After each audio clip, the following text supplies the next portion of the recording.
Hello student, कैसे आप सब? बढ़िया। चलिए बेटा स्टार्ट करते हैं। Class 12th chemistry, next lecture electrochemistry, chapter number 3 electrochemistry. 3 lectures cover किए थे इसमें। Faraday first law, Faraday second law last previous lecture था बेटा।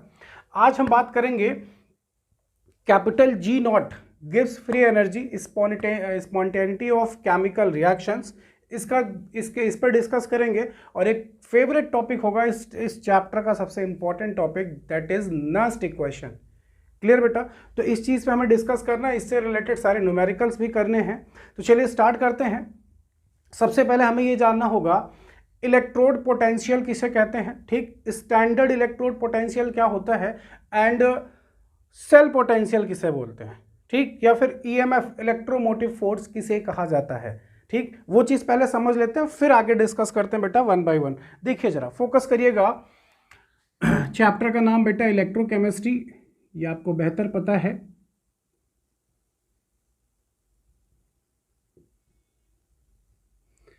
इलेक्ट्रोकेमिस्ट्री, क्लियर ना? तो इलेक्ट्रोकेमिस्ट्री में आपको क्या जानना था? Electrode potential. ठीक, इलेक्ट्रोड पोटेंशियल। इलेक्ट्रोड पोटेंशियल जिसे हम लिखते हैं बेटा ई सेल से। क्या होता है जरा ध्यान से सुनिएगा।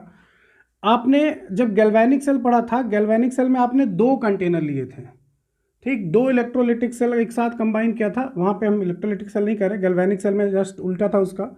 ठीक, यहां पे आपने क्या लिया था? Zinc electrode, zinc electrode. और इसमें जो इलेक्ट्रोलाइट था बेटा, वो इसी का इलेक्ट्रोलाइट था, दैट इज ZnSO4। क्लियर है सबको? याद आया? इसमें आपने जो इलेक्ट्रोलाइट लिया था वो ZnSO4 था। चलिए ठीक, ये भी समझ में आ गया। अब आपने क्या कहा था कि सर यहां से जिंक ने क्या किया, यहां पे कॉपर का इलेक्ट्रोड था, ये भी आपने पढ़ा था। ठीक, जिंक ने अपना इलेक्ट्रॉन यहां से लॉस किया, तो जिंक पे आया 2+ चार्ज। ठीक, ये सॉलिड स्टेट में था, ये कौन सी स्टेट में आ गया? एक्वस।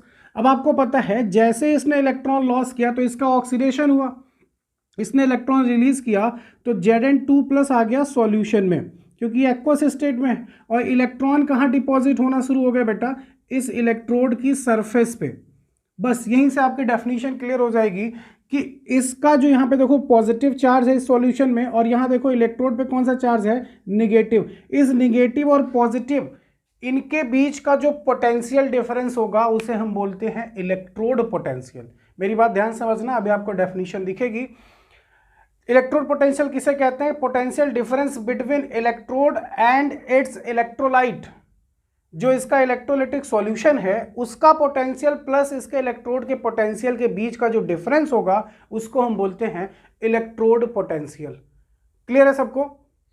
एक बार फिर से समझ लीजिए, जो आपने जिंक यहां पे लिया था, जिंक इलेक्ट्रोड, जिंक ने अपना इलेक्ट्रॉन लॉस किया, तो इलेक्ट्रॉन लॉस करने पे Zn2+ जाएगा सॉल्यूशन में। सॉल्यूशन में कौन सा चार्ज दिख रहा है सराउंडिंग? Positive charge. और इलेक्ट्रॉन मूव कर जाएगा इलेक्ट्रोड पे, तो कौन सा चार्ज आ जाएगा? नेगेटिव। दोनों अपोजिट चार्ज हैं, इनके बीच का जो पोटेंशियल डिफरेंस होगा बेटा उसी को हम बोलते हैं इलेक्ट्रोड पोटेंशियल। क्लियर है सबको? वही सेम चीज जैसे यहाँ पे ऑक्सीडेशन हो रहा है, यहाँ पे रिडक्शन हो रहा था। कॉपर आपने क्या किया था?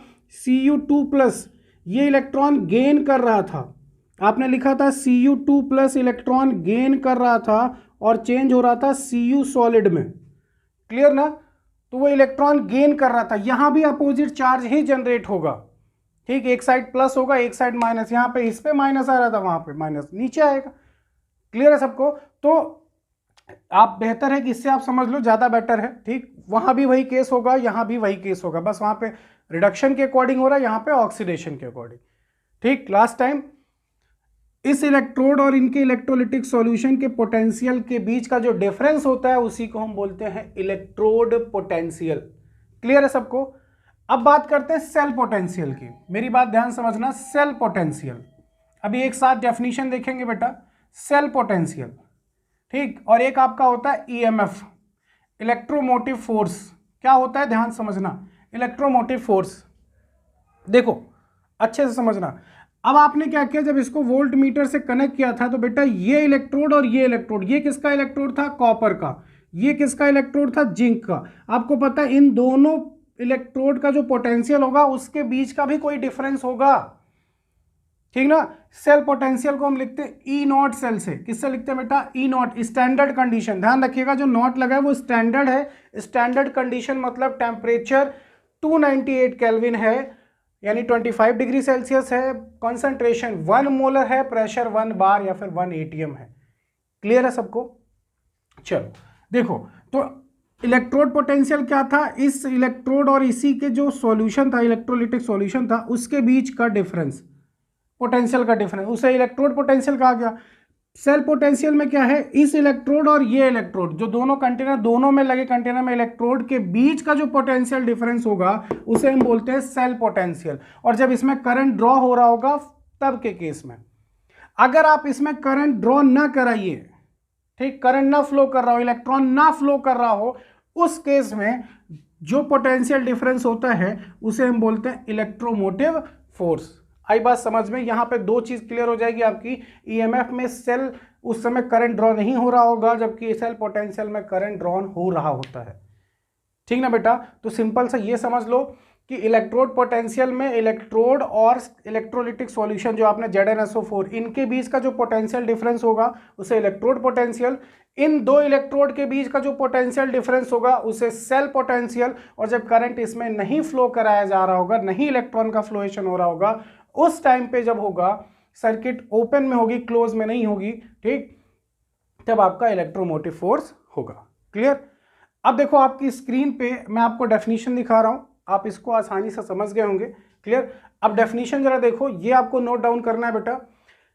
इलेक्ट्रोड पोटेंशियल किसे कहते हैं, सेल पोटेंशियल क्या होता है और ईएमएफ क्या होता है। क्लियर है सबको।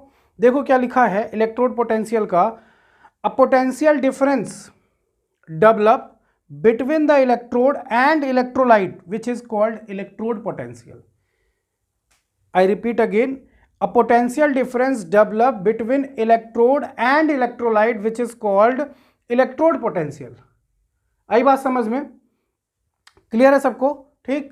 और नीचे एक लाइन देखिए, इंपॉर्टेंट लाइन लिखी, अकॉर्डिंग टू IUPAC, जो IUPAC ने दिया उसमें जो कुछ चेंजेस किए गए फाइनली, अब इसी को फॉलो किया जाता है। Standard electrode potential now called standard reduction potential. कभी भी जब हम कैलकुलेशन में यूज करेंगे, ठीक, अभी आगे चल के हम पढ़ेंगे, तो कैलकुलेशन में हमेशा हम रिडक्शन पोटेंशियल की ही वैल्यू यूज करेंगे, ऑक्सीडेशन पोटेंशियल की वैल्यू नहीं यूज करेंगे। अगर आप करते हैं तो साइन चेंज करना पड़ेगा। तो जो यहाँ पे रूल दिया गया IUPAC के अकॉर्डिंग कि आपको रिडक्शन पोटेंशियल ही यूज करना है। क्लियर ना। चलिए नेक्स्ट डेफिनेशन देखिए आपकी स्क्रीन पे, आपको सेल पोटेंशियल क्या लिखा है, the potential difference between two electrode. अब एक जिंक था एक कॉपर था गैल्वेनिक सेल में, दोनों इलेक्ट्रोड के बीच का जो डिफरेंस होगा of a galvanic cell is called the potential is called the cell potential. और इसको मेजर किस में किया जाएगा बेटा, वोल्ट में। किस में मेजर करेंगे, वोल्ट में। क्लियर है सबको। अब उसके नीचे देखो लिखा है इलेक्ट्रोमोटिव फोर्स, क्या लिखा है, it is called electromotive force when no current drawn through the cell. जब करंट ना पास कराया जा रहा हो उस केस में इसको कहा जाता है, और जब पास हो रहा हो तो सेल पोटेंशियल बोलते हैं। क्लियर है सबको। चलिए वापस से जरा बोर्ड पे फोकस करिए। अब यहाँ पे एक आपको फॉर्मूला मिलता है बेटा, ठीक, कैसे हम फाइंड आउट करेंगे सेल पोटेंशियल या ई नॉट सेल कैसे फाइंड आउट करेंगे, ईएमएफ ऑफ द सेल कैसे फाइंड आउट करेंगे, ठीक। न्यूमेरिकली सेल पोटेंशियल और ईएमएफ दोनों सेम होते हैं न्यूमेरिकली, तो हम उसे ईएमएफ ऑफ द सेल ही कहते हैं। अगर आपसे क्वेश्चन में पूछा जाएगा ईएमएफ ऑफ द सेल किसे कहा जाता है, तो हम क्या सॉल्व करेंगे बेटा, ई राइट माइनस ई लेफ्ट, ई राइट माइनस ई लेफ्ट। या फिर अब देखो राइट साइड कौन था, जब आपने गैल्वेनिक सेल बनाया था लेफ्ट साइड किसको रखा था, मैंने बताया था loan, left oxidation anode negative, left side anode था, राइट साइड कैथोड था। इसका मतलब हम यहां लिख सकते हैं E not cell is equal to E cathode minus E anode, ठीक ना बेटा। ये हो जाएगा आपका फॉर्मूला। जब भी आपको ईएमएफ ऑफ द सेल यानी ई नॉट सेल निकालना होगा तो आप इस फॉर्मूले से निकालोगे। और यहां पे ध्यान रखना according to IUPAC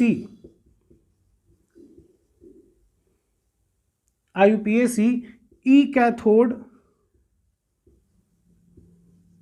standard condition में रखना है बेटा, ठीक। E cathode and E anode, इनकी जो वैल्यू लेनी है वो रिडक्शन पोटेंशियल लेना है बेटा, रिडक्शन पोटेंशियल। आई बात समझ में? रिडक्शन पोटेंशियल हम यूज करेंगे, ऑक्सीडेशन पोटेंशियल यूज करने पर साइन चेंज करना पड़ेगा। बेटर है कि आप यहाँ पे रिडक्शन पोटेंशियल लिखोगे इसका, और ये भी यहाँ पे जो भी वैल्यू होगी वो लिखोगे आप। नॉर्मली क्वेश्चन में आपको गिवन वैल्यू दी जाती है, लेकिन कॉम्पिटेटिव लेवल पे आपको इवन हो सकता है कुछ मतलब वैल्यू ना दी जाए, तो आपको इलेक्ट्रोकेमिकल सीरीज याद होनी चाहिए। जो नॉर्मली मेटल्स हैं उनके रिडक्शन पोटेंशियल, या फिर जो नॉन मेटल्स हैं उनके रिडक्शन पोटेंशियल हमें याद होने चाहिए। वो आपको एक नेक्स्ट जो इसका लेक्चर होगा इलेक्ट्रोकेमिकल सीरीज जिसमें एक्सप्लेन किया जाएगी, वहाँ पर आपको देखने को मिल जाएगा। क्लियर ना? अभी के लिए नॉर्मली हम जो बोर्ड लेवल पे क्वेश्चंस करेंगे वहां पे वैल्यू हमको दी जाती है, ठीक। तो E cathode minus E anode से करके हम ई नॉट सेल यानी EMF of the cell find out कर सकते हैं।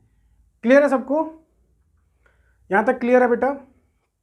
चलिए एक दो न्यूमेरिकल भी करके देख लेते हैं बेटा, एक दो न्यूमेरिकल करके देख लेते हैं, इसको नोट डाउन कर लीजिएगा आप। चलो एक न्यूमेरिकल करके देखते हैं। न्यूमेरिकल आपकी स्क्रीन पे आपको दिख रहा है बेटा, क्या दिख रहा है? देखिए न्यूमेरिकल आपकी स्क्रीन पे आपको दिख रहा है,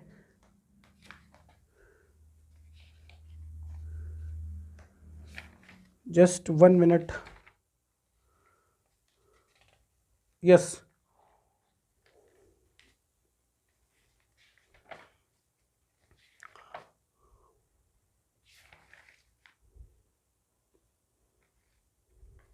चलिए ओके बेटा, देखो लिखा हुआ है स्क्रीन पे आपके, लिखा हुआ है Cr+3, ठीक। Salt bridge Fe+2 Fe। आपको पोटेंशियल दिया गया है E0 Cr+3 is equal to दिया गया बेटा 0.74 वोल्ट, और आपको जो आयरन का दिया गया है वो दिया गया है कितना बेटा? Fe+2 से Fe is equal to 0.44 volt. Clear है सबको? ठीक। अब इसका अगर आप ईएमएफ ऑफ द सेल निकालोगे तो आपको पता है इसमें कैथोड किसको कंसीडर करोगे और एनोड किसको कंसीडर करोगे? बताइए, कैथोड और एनोड किसको कंसीडर करेंगे? ठीक। चलिए आपको क्लियर दिख रहा है, ये जीरो से किधर की तरफ जा रहा है? देखिए वापस से बोर्ड पे देखिए बेटा, ये जीरो से पॉजिटिव की तरफ मतलब इलेक्ट्रॉन लॉस कर रहा है, ये पॉजिटिव से जीरो की तरफ मतलब इलेक्ट्रॉन गेन कर रहा है। तो ये कैथोड है और ये एनोड है। तो कैथोड की वैल्यू कितनी है बेटा? E not cell is equal to -0.44 minus 0.74। इसको आप जब प्रॉपर सॉल्व करोगे तो वैल्यू आपको कितनी मिलेगी बेटा? कितने मिलेगी? 0.30 वोल्ट। क्लियर है सबको? 0.30 वोल्ट, ठीक ना बेटा? चलिए आगे देखते हैं। यहां पे देख लीजिएगा, इसको करेक्ट कर लीजिएगा। इलेक्ट्रोकेमिकल सीरीज से ये वैल्यू आप लोग देख लीजिएगा बेटा, ठीक ना। इलेक्ट्रोकेमिकल सीरीज आपके एनसीईआरटी में ये डाटा पूरा बना है, टेबल बनी है, वहां से वैल्यू को देख लीजिएगा। मे भी हो सकता है माइनस प्लस कहीं साइन अगर मिस्टेक तो नहीं होनी चाहिए, लेकिन मुझे डाउट लग रहा है यहाँ पे कुछ -0.74 होना चाहिए, देख लीजिएगा आप एक बार, ठीक। आंसर आपका 0.30 वोल्ट आएगा, ठीक। माइनस माइनस प्लस वही आएगा। चलिए आगे देखते हैं। तो ये बात थी इलेक्ट्रोड पोटेंशियल, सेल पोटेंशियल और ईएमएफ ऑफ द सेल की। क्लियर है सबको? अब आगे चलते हैं spontaneity of a chemical reaction, इसको भी हमें पढ़ना है। चलिए वो भी देखते हैं बेटा। देखो अच्छे से समझिएगा, एक एक चीज आपको एक्सप्लेन कर रहा हूं बेटा।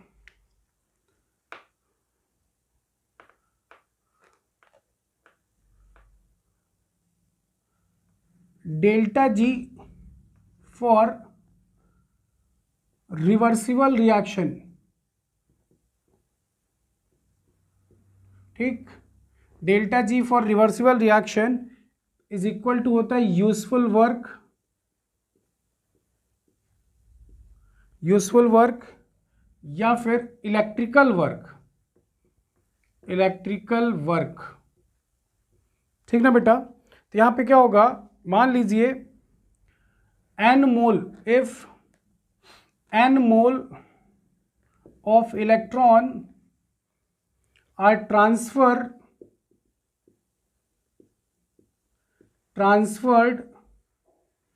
from anode to cathode,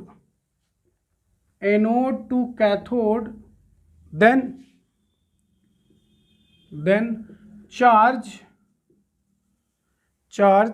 transformed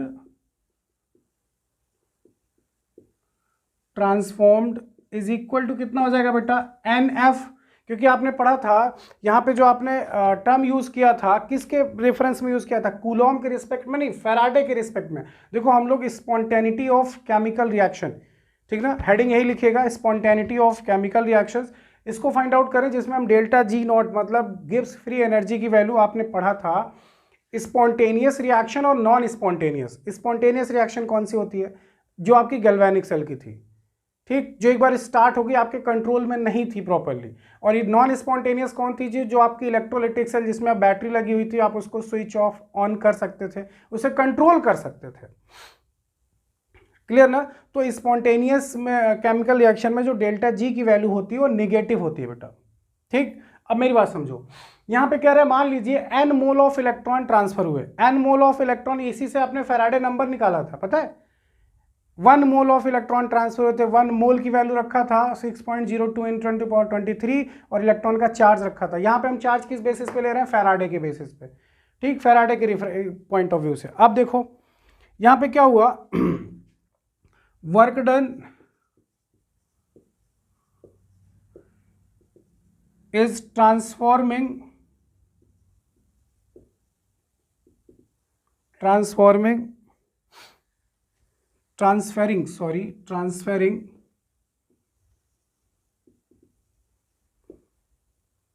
by the cell अब बाई द सेल है तो क्या होगा, निगेटिव ही होगा साइन। ठीक, by the cell is equal to क्या होगा, -NFE into cell into E cell. ठीक ना बेटा। तो delta G is equal to क्या हो जाएगा, delta G is equal to -NFE cell. बोलो, ई सेल आपने क्या पढ़ा था, ई सेल कहाँ होता है, फॉर रिवर्सिबल रिएक्शन के लिए यूजफुल वर्क, इलेक्ट्रिकल वर्क मतलब EMF of the cell. NF यहाँ पे n mole of electron transfer हुआ है, और ई सेल यहाँ पे जो डेल्टा जी निकाल लो ये इसके इक्वल होता है, तो delta G is equal to -NFE। ठीक, ईएमएफ ऑफ द सेल। और जब इसी चीज को आप स्टैंडर्ड कंडीशन में लिखोगे ना, ये तो आपका फॉर्मूला हो गया।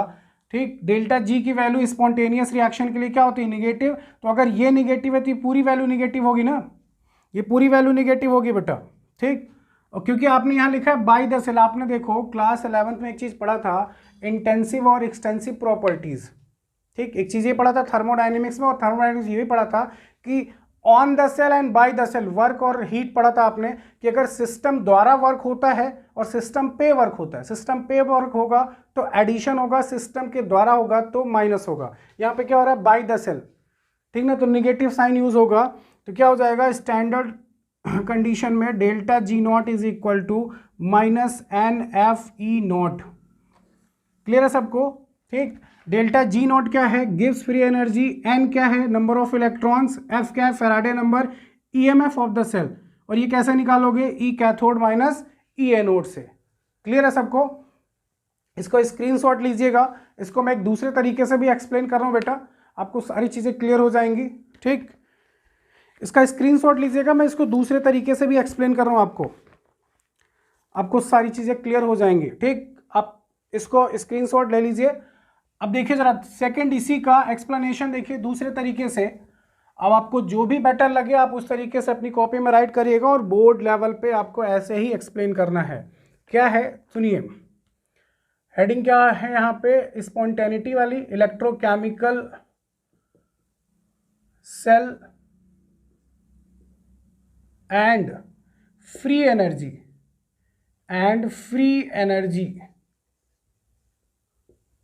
ठीक ना बेटा।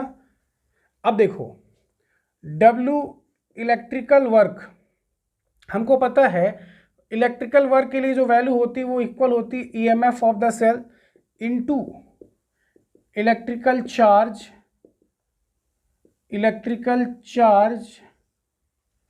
फ्लो थ्रू द वायर,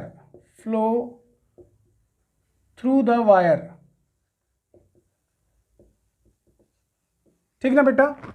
यहां ध्यान रखिएगा जो इलेक्ट्रिकल वर्क है वो इक्वल होगा EMF ऑफ द सेल और electrical charge flow through the wire. अब यहाँ पे हमने कितना लिया था, n mole of electron flow हुआ है, क्लियर ना, यही हम ले रहे थे वैल्यू, ठीक। यहाँ पे क्या हो जाएगा, if n moles of electron are transferred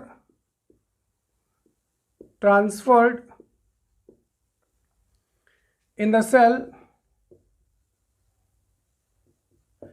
reaction, then क्या होगा बेटा, charge flowing through the wire is equal to कितना आ जाएगा, n इंटू एफ। बोलो, n मोल ऑफ इलेक्ट्रॉन, यहाँ पे इलेक्ट्रॉन को लेना है कूलॉम के रिस्पेक्ट में, फैराडे के रिस्पेक्ट में, तो NF हो जाएगा। Then if EMF of the cell यानी E cell is the EMF of the cell, then क्या हो जाएगा बेटा, then W electrical is equal to NF into E cell. Clear है सबको। अब यहां पे एक इंपॉर्टेंट पॉइंट ध्यान रखिएगा, द डिक्रीज, ये डिक्रीज शॉर्टकट है, decrease of free energy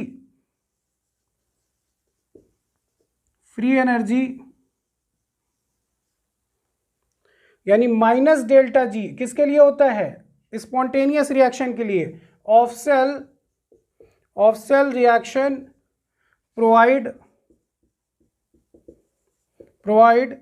a measure of electrical work done by the cell।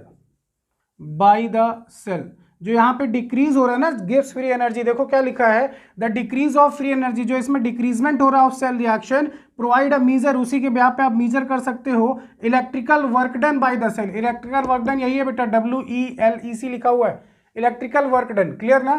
तो electrical work done is equal to EMF of the cell into electrical charge flow through the wire. अब जब ये इसके equal हो जाएगा तो finally क्या मिलेगा, इसका स्क्रीनशॉट लीजिएगा, स्पेस कम है बेटा थोड़ा, मैं ऊपर रफ कर रहा हूं, इसको ऊपर नोट कर लिया होगा आपने।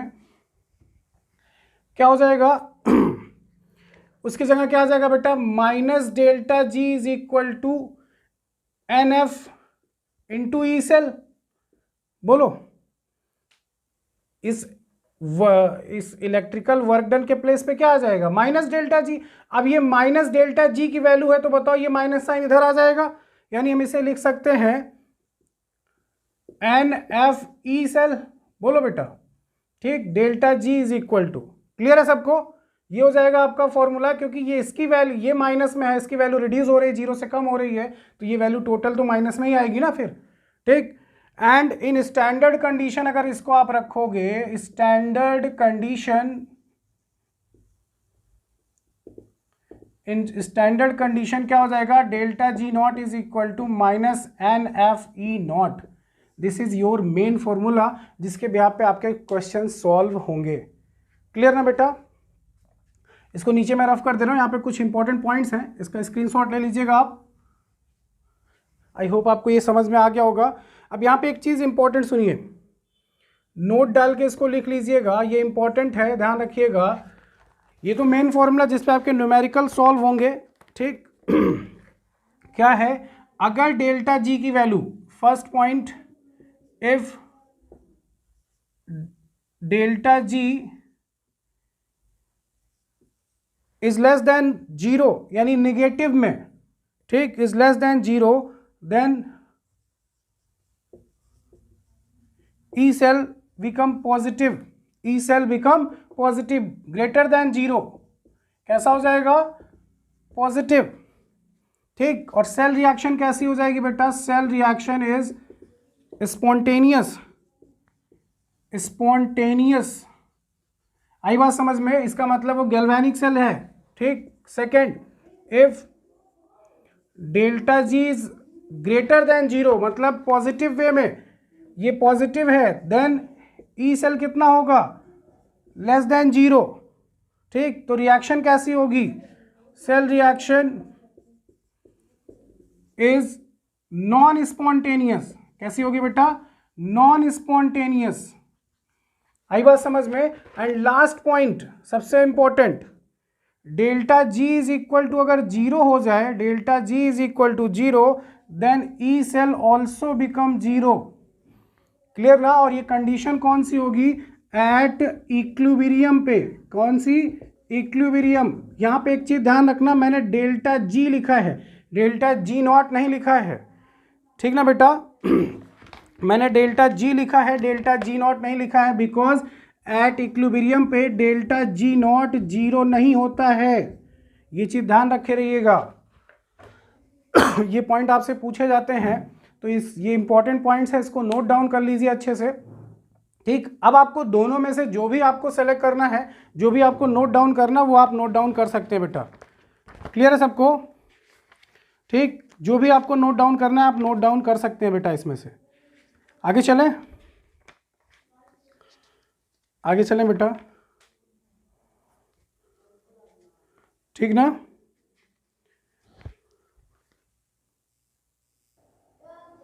ओके बेटा इसको नोट डाउन कर लीजिएगा। चलिए आगे देखते हैं, इससे रिलेटेड कुछ न्यूमेरिकल सॉल्व करके देखते हैं एनसीईआरटी एक्सरसाइज से भी और रेफरेंस बुक से।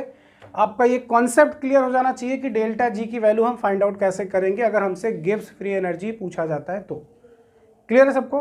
चलिए क्वेश्चंस देखिए आपकी स्क्रीन पे आपको दिख रहा है, बहुत अच्छे से नोट करिएगा इसको लिखा हुआ है find out work done for the given cell, find out work done for the given cell, ठीक, find out work done for the given cell. चलिए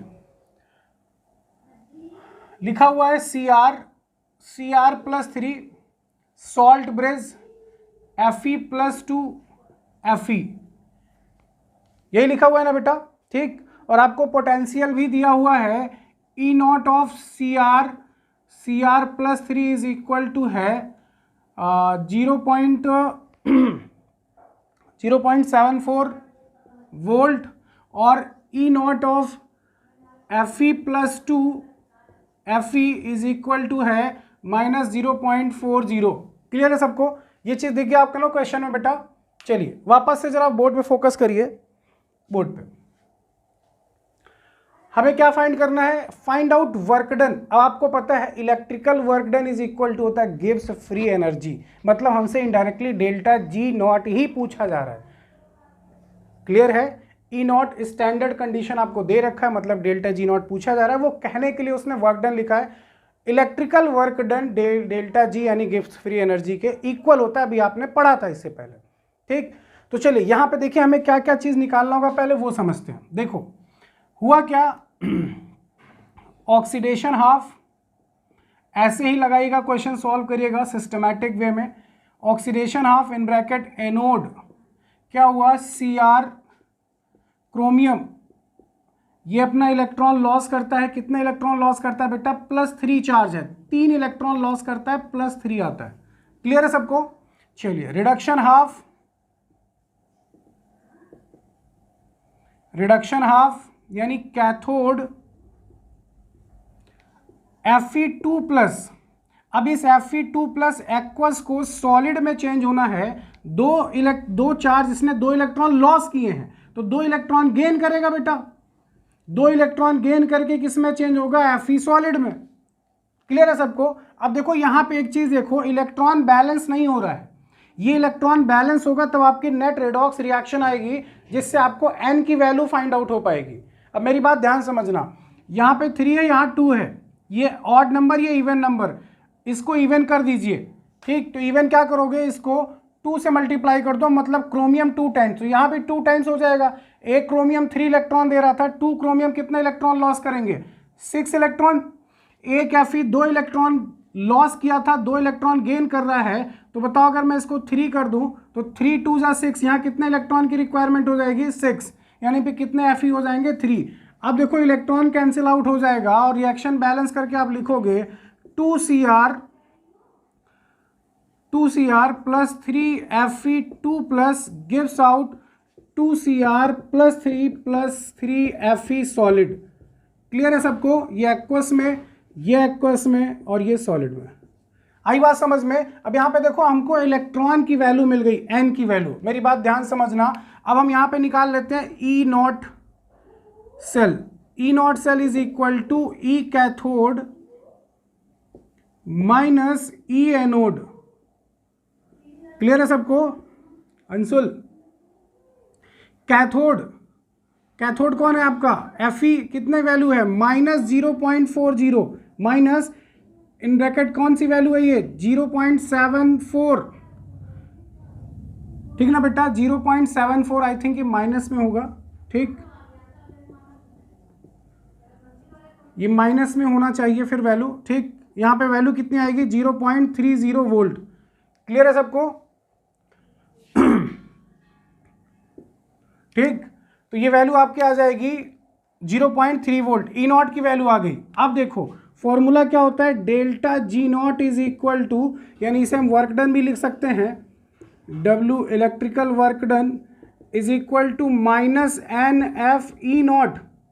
ठीक ना बेटा, मैं यहाँ लिख दे रहा हूँ W electrical work done is equal to -6 Faraday number 96,500। E naught कितना निकाला, 0.30।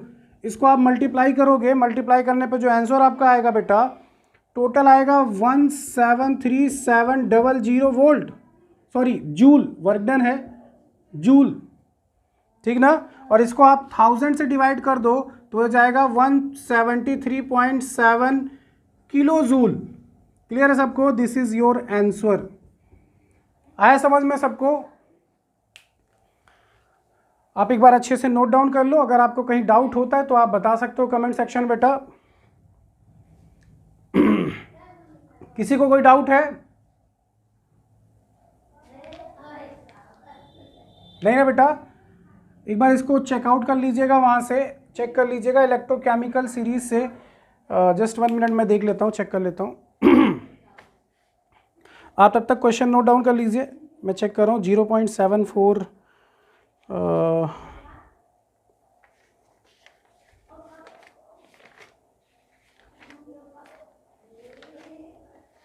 जस्ट 1 मिनट,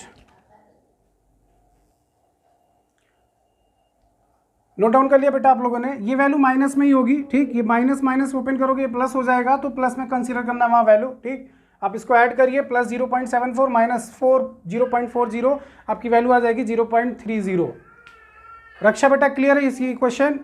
ठीक, इसी टाइप के क्वेश्चंस आपको एनसीईआरटी एक्सरसाइज में मिलेंगे, अभी वो भी आपको सॉल्व करा रहा हूँ। ठीक, और कुछ क्वेश्चंस देखते हैं सॉल्व करके, फिर आपका ये कॉन्सेप्ट क्लियर हो जाए, इस फॉर्मूले से रिलेटेड सारी प्रॉब्लम सॉल्व होनी चाहिए बेटा। क्लियर है सबको, आगे चलें। चलिए देखते हैं next question.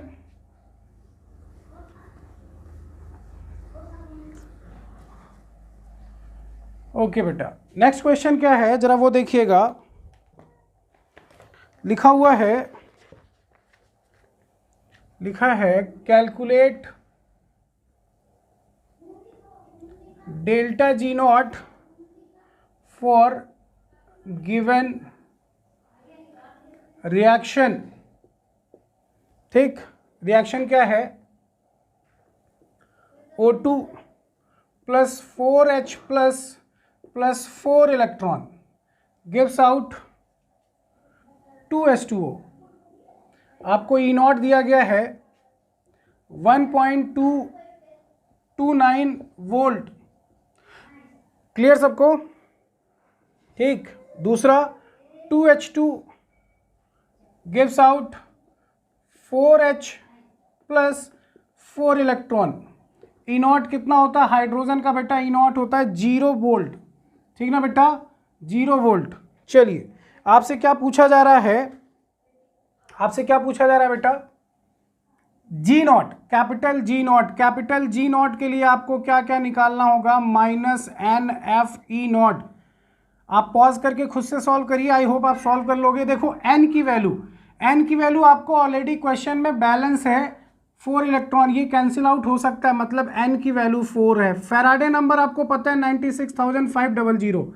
E naught, E naught is equal to क्या होता है बेटा, E not cell is equal to होता है E cathode minus E anode, E cathode is minus E anode. अब कैथोड इसमें कौन है, देखो इलेक्ट्रॉन का लॉस कौन कर रहा है, सेकंड वाला, मतलब ये एनोड की वैल्यू है, ये एनोड है, और यहाँ देखो इलेक्ट्रॉन गेन हो रहा है, मतलब ये क्या है, कैथोड है। मेरी बात ध्यान समझना, यहाँ इलेक्ट्रॉन रिएक्टेंट में है इलेक्ट्रॉन, और यहाँ इलेक्ट्रॉन प्रोडक्ट में है।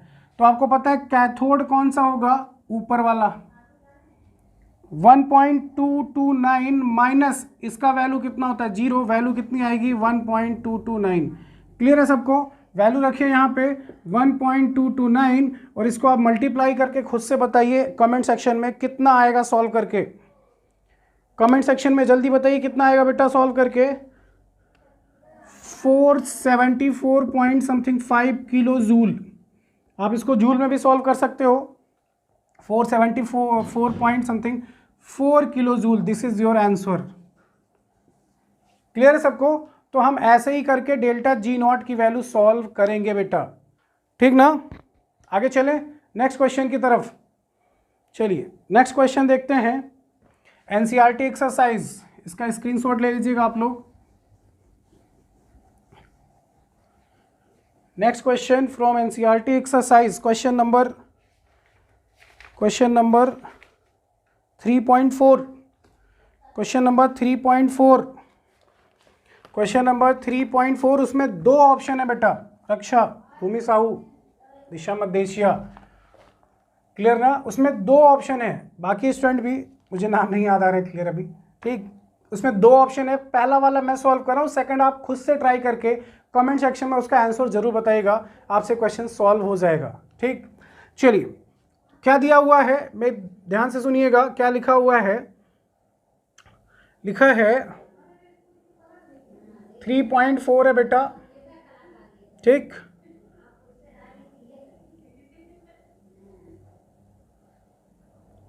Cr + 3 Cr salt bridge cadmium +2 cadmium, ठीक ना बेटा। चलिए मैं इसको ऐसे लिख दे रहा हूँ, ऐसे नहीं, जैसे लिखा हुआ है मैं ऐसे लिख दे रहा हूँ बेटा, मेरी बात ध्यान समझिएगा, मैं ऐसे लिख दे रहा हूँ। चलो देखो,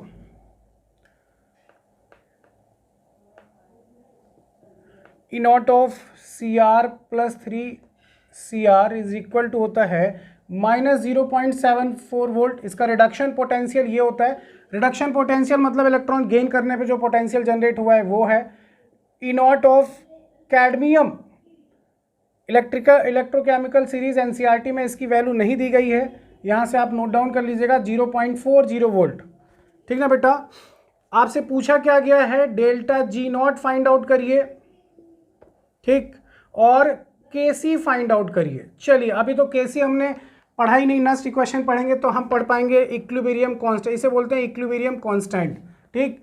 तो अभी डेल्टा जी नॉट निकाल लेते हैं, केसी आगे चल के हम फाइंड आउट कर लेंगे बेटा। डेल्टा जी नॉट इसका निकाल के देखते हैं सॉल्व करके क्या आता है। चलो इसकी रिएक्शन लिख के देखते हैं। आपको पता है यहाँ पे दोनों देखो, दोनों लिखे हैं, ये +2 से 0 जा रहा है, +3 से 0 जा रहा है, एक का रिडक्शन होगा एक का ऑक्सीडेशन होगा, लेकिन वैल्यू दोनों की हम रिडक्शन पोटेंशियल ही लेके चलेंगे, अदरवाइज हम शो करेंगे एक को ऑक्सीडेशन एक को रिडक्शन, ठीक।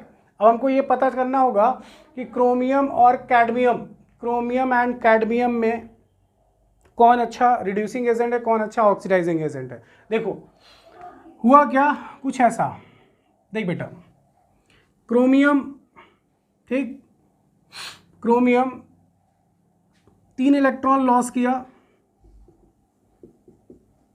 +3, कैडमियम +2, 2 इलेक्ट्रॉन गेन करेगा और चेंज होगा कैडमियम सॉलिड में। आई बात समझ में? कैडमियम सॉलिड में। यहाँ ये एक्वस में था, यहाँ ये सॉलिड में है। जब चार्ज लग जाए तो वो एक्वस स्टेट में होगा। ठीक, अब देखो ये इलेक्ट्रॉन बैलेंस नहीं है, तो आप क्या करो, इसको 2 से मल्टीप्लाई करो, ये 2 हो जाएगा और ये 2 3 जा 6 हो जाएगा। इसको 3 से कर दो, ये 3 हो जाएगा, ये 3 2 जा 6 हो जाएगा और ये 3 हो जाएगा।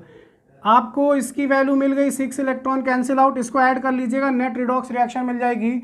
Delta G not is equal to क्या होता है, -NFE0 होता है।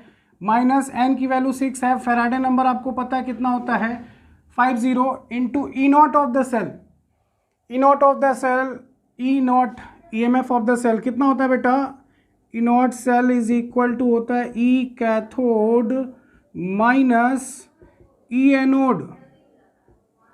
बताओ E कैथोड की वैल्यू कितनी है, सॉल्व करिए जल्दी से। E कैथोड की वैल्यू कितनी है, -0.40 माइनस -0.70, सॉरी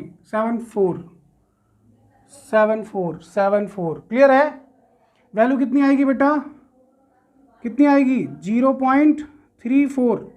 अरे ये माइनस माइनस प्लस हो जाएगा, bracket open, minus minus plus होगा, ऐड करोगे 0.34 वोल्ट आ जाएगी। यहाँ रखिए 0.34 वोल्ट और इसको कैलकुलेट कर लीजिए, फटाफट सॉल्व कर लीजिए। ये वैल्यू आएगी कुछ, वैल्यू मैंने ऑलरेडी सॉल्व करके रखा है बेटा, 196800 माइनस में जूल, किलो जूल 1000 से डिवाइड करिए, -196.8 kilo joule. This is your answer. Clear है सबको? तो ये मैंने पहला वाला ऑप्शन सॉल्व किया है। दूसरे वाले में आयरन से रिलेटेड कुछ पूछा गया है, उसको आप खुद से ट्राई करिए अपनी रफ कॉपी में और देखिए आपका सोल्यूशन आ जाएगा। बट उससे पहले लॉग केसी, मतलब केसी इक्विलिब्रियम कांस्टेंट, इसको भी आगे पढ़ लेते हैं, इसको कैसे कैलकुलेट करेंगे। ठीक, यहाँ तक नोट डाउन करिए, मैं केसी का फॉर्मूला लिख दे रहा हूँ, आगे चल के हम केसी सॉल्व कर लेंगे। लिख लिया आपने इसको, इसका स्क्रीनशॉट लीजिएगा। ठीक, अब देखो यहाँ पे केसी कैसे निकालते हैं, अभी इसके जस्ट बाद हम पढ़ रहे हैं। फॉर्मूला क्या होता है बेटा, E0 cell is equal to 0.0591 upon n log K C. ठीक ना बेटा? अब यहाँ पे जब तुम लॉग केसी इधर करोगे ना, log KC is equal to क्या हो जाएगा, ये इससे क्रॉस मल्टीप्लाई होगा, ये अपॉन में आएगा, तो ये हो जाएगा E0 cell is into n upon 0.0591। ठीक, E0 सेल की वैल्यू आपने निकाला था अभी, कितनी थी, 0.34, n की वैल्यू निकाला था 6 अपॉन 0.0591। इसको जब आप सॉल्व करोगे ना तो ये लॉग केसी की वैल्यू आएगा। क्या आएगा बेटा, लॉग केसी की वैल्यू। और जो वैल्यू आपकी आई होगी ना यहाँ पे, इसका आप क्या लोगे, एंटी लॉग। क्या लोगे बेटा, एंटी लॉग। कैसे लेंगे, कैसे निकालेंगे, इसको कैसे सॉल्व करेंगे, पूरा वीडियो लेक्चर देखिएगा, इसको स्किप मत करिएगा कहीं पे। अभी मैं आपको इसके आगे कंटिन्यू पढ़ा रहा हूँ, उसको बता रहा हूँ कैसे लॉग केसी कैसे फाइंड आउट करेंगे, लॉग कैसे फाइंड आउट करेंगे, और फिर हम एंटी लॉग कैसे फाइंड आउट करेंगे। क्लियर ना? तो ये मैंने केवल अभी आपको बता दिया ताकि ये क्वेश्चन कंप्लीट हो जाए। इसको आप सॉल्व करिएगा, लॉग केसी की वैल्यू आएगी। अभी जब मैं इस टॉपिक को कंप्लीट कर लूँगा, ये फॉर्मूला कहाँ से आया, तब आपको ये पता चल जाएगा कि लॉग केसी से एंटी लॉग कैसे निकालेंगे। क्लियर है सबको? अभी के लिए आप इसको नोट डाउन कर लीजिए, वहाँ पे 2 या 3 लाइन आप छोड़ सकते हो। आगे मैं इसको कंटिन्यू कर रहा हूँ। नेक्स्ट इक्वेशन के बाद हम पढ़ेंगे ये चीज़, तो लॉग केसी वहाँ पे कैलकुलेशन प्रूफ हो जाएगा कि कैसे सॉल्व करेंगे। क्लियर? इसको आप स्क्रीनशॉट ले लीजिए बेटा। आगे चलें, चलिए आगे देखते हैं। जिसको कहीं भी डाउट होता है तो कमेंट सेक्शन में आप बताइए, मैं उस टॉपिक को नेक्स्ट लेक्चर में जरूर एक्सप्लेन करूंगा बेटा। अब आते हैं इस चैप्टर के सबसे इंपॉर्टेंट टॉपिक की तरफ। सबसे इंपॉर्टेंट टॉपिक क्या है, Nernst equation for a reversible reaction. चल देखते हैं बेटा।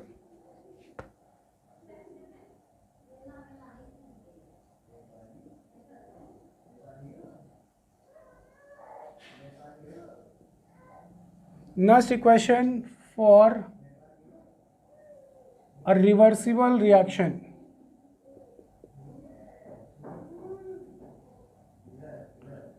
रिवर्सिबल सेल रिएक्शन, ठीक ना बेटा? मेरी बात ध्यान समझना, नस्ट इक्वेशन इसका डेरिवेशन आपसे बोर्ड लेवल पे कॉम्पिटिटिव लेवल से डेरिवेशन नहीं पूछा था। आपके माइंड में इसका फॉर्मूला प्रॉपर फिट होना चाहिए जिससे आप न्यूमेरिकल सॉल्व कर सको। इससे न्यूमेरिकल ही पूछे जाते हैं, चाहे वो कॉम्पिटिटिव में नीट का एग्जाम हो या फिर IIT जेई का।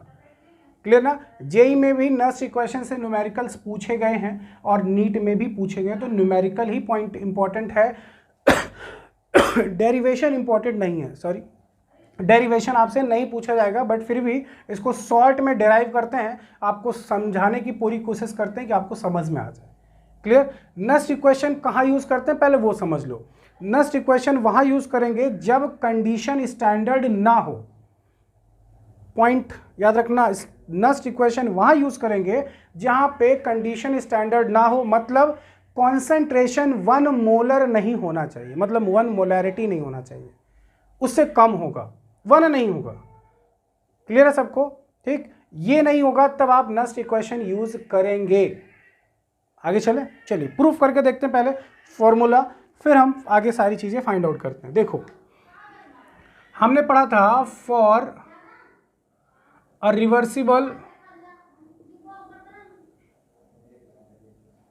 रिवर्सिबल सेल रिएक्शन, क्या पढ़ा था बेटा? Delta G is equal to delta G naught plus RT-ln-Q। देखो ये फॉर्मूला कहाँ से निकल के आ गया? हमने पढ़ा था delta G is equal to minus NFE पढ़ा था, और delta G not is equal to पढ़ा था माइनस NFE नॉट। ठीक, उन्हीं दोनों को कंबाइन करके इसको फाइनली लिखा गया। इसको आप इसके डीप में नहीं जाना कि डायरेक्टली कहाँ से हमने इसको लिखा है। ठीक, delta G is equal to minus NFE होता है, delta G not is equal to minus NFE naught होता है, तो यहाँ पे वैल्यू इसको लिया गया, कंसीडर किया गया है। ठीक, अब देखो मैं पहले इसको प्रूफ कर लेते हैं, फिर आपसे डिस्कस करते हैं कहाँ से कैसे आया। देखो delta G is equal to क्या होता है? Minus NFE। Very good. Delta G not is equal to क्या होता है? Minus NFE naught plus RT-ln-Q। ठीक बेटा, अब यहाँ पे देखो एक रिएक्शन हमें कंसीडर करनी है। कंसीडर मैं रिएक्शन लिख ले रहा हूँ यहाँ पे। मान लो हमने ले लिया A और ये बना प्रोडक्ट B, इसका स्टाइकोमेट्रिक कोफिशिएंट A है, ठीक, यहाँ B है। क्लियर है? मैंने एक रिएक्शन लिया है फॉर ए रिवर्सिबल रिएक्शन, ठीक, ये बना हुआ है। अब इसी के लिए हम फाइंड आउट कर रहे हैं, ये हो गया माइनस NFE और ये हो गया minus NFE not, because standard condition है। अब इसमें क्या करो, माइनस NF को कॉमन ले लो और उससे डिवाइड कर दो। तो जैसे ही डिवाइड करोगे, देखो ये E है, तो ये हो जाएगा E cell is equal to, क्या हो जाएगा? E cell is equal to हो जाएगा, जैसे ही आप कॉमन लोगे तो आपको पता है यहाँ क्या बचेगा, माइनस NF कॉमन लिया आपने, E नॉट सेल, उससे डिवाइड करना है आपको, माइनस, ठीक, ये क्या आ जाएगा? RT, ठीक, और ये NF से हम डिवाइड कर रहे हैं बेटा, NF-ln-Q। मेरी बात ध्यान समझना, यहाँ पे हमने क्या किया, माइनस NF कॉमन ले लिया और NF से डिवाइड किया इक्वेशन को, तो ये क्या बचा? E सेल, यहाँ क्या बचा? E not cell, electrode potential, cell potential, minus RT, इसको ln-Q, RT-ln-Q, ठीक। R क्या है? यूनिवर्सल गैस कांस्टेंट, T क्या है? स्टैंडर्ड टेम्परेचर 298 केल्विन, ये नेचुरल लॉगरिथम है। और Q क्या है? अभी देखते हैं Q क्या है, ठीक। इसको आगे जब कंटिन्यू करेंगे, इसकी वैल्यू लिखेंगे, E cell is equal to E naught minus R की वैल्यू, देखो मेरी बात ध्यान समझना, R की वैल्यू होती है 8.314, टेम्परेचर है 298 केल्विन, इनटू इस नेचुरल लॉगरिथम को जब लॉग बेस 10 में चेंज करते हैं तो 2.303 से मल्टीप्लाई करते ये चेंज हो जाएगा लॉग में। ये नेचुरल लॉगरिथम है, ठीक। आपने मैथ्स में पढ़ा होगा या फिजिक्स में अच्छे से पढ़ा होगा, वहाँ आपको पता ही कैसे होता है। फिर n और फैराडे नंबर कितना होता है? 96,500। क्लियर है सबको? ये हो जाएगा log Q, ठीक। अब यहाँ पे Q भी समझ लो, Q क्या है? Q है इसका, ठीक, इसकी जो स्टाइकोमेट्रिक कोफिशिएंट, उसकी पावर अपॉन ये। क्लियर ना बेटा? चाहो तो आप यहाँ लिख सकते हो एनोड अपॉन कैथोड भी हम कर सकते हैं, कोई प्रॉब्लम नहीं होगी। आपने इसकी जगह ये लिखा है, अभी आगे चल के हम लिख लेंगे, ठीक। अब देखो जब इसको टोटल को सॉल्व करोगे ना, ये इतना, रक्षा बेटा ध्यान से देखिएगा, इसको जब सॉल्व करोगे, कैलकुलेट करिएगा आप, तो वैल्यू क्या मिलेगी, E cell is equal to E naught minus 0.0591 upon N log, ठीक, लॉग एनोड अपॉन कैथोड। आप चाहो तो क्यू की जगह इसको लिखो, और चाहो तो जो मैंने ऊपर लिखा था ये चीज़, ये भी लिख सकते हो, बेटर है आप इसी को लिखो, आपके सारे क्वेश्चन सॉल्व हो जाएंगे। ये है आपका नस्ट इक्वेशन जो डेराइव किया गया। ई सेल, ठीक, electrode potential is equal to cell potential यानी EMF of the cell minus 0.0591। इस टोटल को सॉल्व करने पे, इससे डिवाइड करने पे आया, इन टोटल को मल्टीप्लाई करो, इससे डिवाइड करो, वैल्यू आ जाएगी अपॉन एन। एन क्या है, नंबर ऑफ इलेक्ट्रॉन पता है आपको, log anode upon cathode. Clear है सबको। अब यहाँ पे इसकी पावर अगर वहाँ पे होगी, जो रिएक्शन आपको दी जाएगी, अगर उसमें स्टाइकोमेट्रिक कोफिशिएंट जिस नंबर से आप बैलेंस करते हो रिएक्शन को, अगर वो है तो वो उसकी पावर में रहेगा। आई बात समझ में, ठीक। तो ये है नस्ट इक्वेशन बेटा, इसको अच्छे से नोट डाउन करिए, इसका स्क्रीनशॉट ले लीजिए। आगे चलते हैं, अच्छे से नोट डाउन करिएगा इसको। आगे चले बेटा, चलिए देखिए, देखो देखो नस्ट इक्वेशन फॉर्मूला क्या है, मैं एक बार फिर से लिख रहा हूं बेटा, रक्षा याद कर लीजिए बेटा। Formula E cell is equal to E not cell minus 0.0591 N log anode upon cathode. आई बात समझ में। और नस्ट इक्वेशन कहाँ यूज करेंगे, जब कॉन्सेंट्रेशन 1m नहीं होगा। क्लियर है सबको, ठीक। ये हो गया आपका नस्ट इक्वेशन का फॉर्मूला। क्लियर। अब देखो, अगर मान लो कंडीशन इक्विलिब्रियम वाली हो, एट इक्विलिब्रियम, तो जो आपका Q होता है ना बेटा, जो आपने log Q लिखा था, Q एट इक्विलिब्रियम जो Q है वो इक्वल हो जाता है Kc, ठीक। Kc मतलब इक्विलिब्रियम कांस्टेंट, Kc मतलब इक्विलिब्रियम कांस्टेंट पढ़ा था केमिकल इक्विलिब्रियम में, Kp and Kc equilibrium constant, ठीक ना। ये इसके इक्वल हो जाता है, और जैसे ही इक्वल होगा, और आपको पता है इक्विलिब्रियम पे जो ई सेल की वैल्यू होती है वो 0 होती है, इसकी वैल्यू। तो अगर ये 0 है और Q इसके इक्वल है, तो ये बाहर कर दो इसको, देन क्या मिलेगा, E not cell is equal to, जब बाहर आएगा माइनस साइन हट जाएगा, ये मिल जाएगा 0.0591 अपॉन एन लॉग Q की जगह, इसी के प्लेस पे तो Q था, इसी के प्लेस पे Q था, तो लॉग Q की जगह क्या आ जाएगा, Kc। This is the formula जो अभी मैंने क्वेश्चन सॉल्व करते समय हम लोग अभी जो इससे प्रीवियस पहले क्वेश्चन सॉल्व कर रहे थे, वहाँ Kc भी फाइंड करना था, इक्विलिब्रियम कांस्टेंट, ठीक ना। तो इस फॉर्मूले से अगर आपसे गिब्स फ्री एनर्जी पूछता है तो delta G not is equal to minus N F E naught. अगर आपसे इलेक्ट्रोड पोटेंशियल पूछा जाता है, ई सेल पूछा जाता है, तो आप इस फॉर्मूले नस्ट इक्वेशन से सॉल्व करोगे। और अगर आपसे लॉग Kc इक्विलिब्रियम कांस्टेंट पूछा जाता है तो आप इस कैलकुलेशन मतलब इस फॉर्मूले से कैलकुलेट करोगे। क्लियर है सबको। अब यहाँ पे मेन मैटर आता है लॉग का, ठीक, फिर एंटी लॉग का, वो भी अभी हम आगे चल के डिस्कस करते हैं। पहले आप इसको नोट डाउन करो, ध्यान रखना इक्विलिब्रियम पे Q की वैल्यू इक्विलिब्रियम कांस्टेंट की इक्वल होती है, और इक्विलिब्रियम पे जब इक्विलिब्रियम पे होगा तो ई सेल 0 हो जाता है, तो इसको बाहर करेंगे, फॉर्मूला आपका मिल जाएगा बेटा।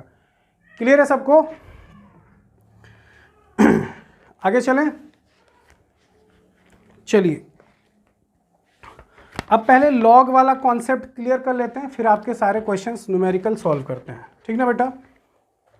चलिए इसका स्क्रीनशॉट ले लीजिएगा आप, आपसे एग्जाम में डेरिवेशन नहीं पूछे जाएंगे, ध्यान रखे रहिएगा। चलो देखते हैं।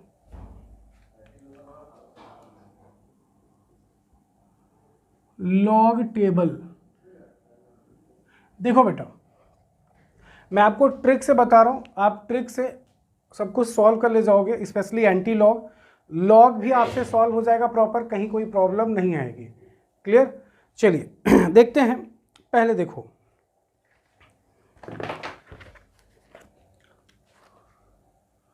log 1 log 2 log 3 log 4 log 5 log 6 log 7 log 8 log 9 log 10। log 1 की वैल्यू बेटा होती है 0, log 2 की वैल्यू होती है 0.3010, log 3 की वैल्यू होती है 0.4770, log 4 की होती है 0.6020, log 5 की होती है 0.6990, log 6 की होती है 0.7780 और log 7 की होती है बेटा 0.8485, log 8 की वैल्यू होती है 0.9020, log 9 की वैल्यू 0.9540 और log 10 की वैल्यू 0 होती है। ठीक, log 100 की वैल्यू 2 होती है। आई बात समझ में? देखो ये तो था लॉग टेबल। ठीक, ये वैल्यू पूरी कोशिश करिए आपको याद हो जाए। log 1 की वैल्यू 0, log 10 की log 1 की वैल्यू log 10 की वैल्यू 1 होती है, log 1 की वैल्यू 0, log 10 की वैल्यू 1, ये तो आसानी से याद हो गया। log 100 की वैल्यू 2 होती है, log 2 की वैल्यू दी है log 3। ये याद कर लो, क्वेश्चन सॉल्व करते समय क्वेश्चन में आपको गिवन होगा, बोर्ड लेवल पे क्वेश्चन में गिवन होता है, लेकिन वो लॉग आपका आना चाहिए लास्ट में, तब आप उस लॉग की वैल्यू पुट कर सकते हो। आपका कुछ और आ रहा होगा तो आपको वैल्यू नहीं मिलेगी, इसका मतलब आपका रॉन्ग मेथड है। ठीक ना? तो बेटर है कि आप उसको तो फॉलो करिए ही, आप इसको याद कर लो 10 तक, कोई प्रॉब्लम नहीं है, बार बार यूज करते ही आपको याद हो जाएगा। इस चैप्टर में जो न्यूमेरिकल्स है यहाँ याद हो जाएगा, इसके बाद केमिकल काइनेटिक्स है, फिर से वहाँ इसकी ज़रूरत पड़ेगी, तो अच्छे से इसको अपने माइंड में सेट कर लो, इसको नोट कर लो, ये आपको ज़रूरत पड़ेगी। केमिकल काइनेटिक्स में न्यूमेरिकल लॉग पे बेस्ड है, वहाँ सॉल्व करना आपको लॉग की ज़रूरत पड़ेगी। ठीक, अब दूसरी चीज़ ज़रा समझो जो हमें शॉर्टकट यूज़ करना है वो ये चीज़, एक लॉग के टर्म में फॉर्मूले भी होते हैं, लॉग a इंटू बी अगर कहीं आता है बेटा तो लॉग होता है log a plus log B. ठीक ना? लॉग a इंटू बी अगर आता है तो log a plus log B.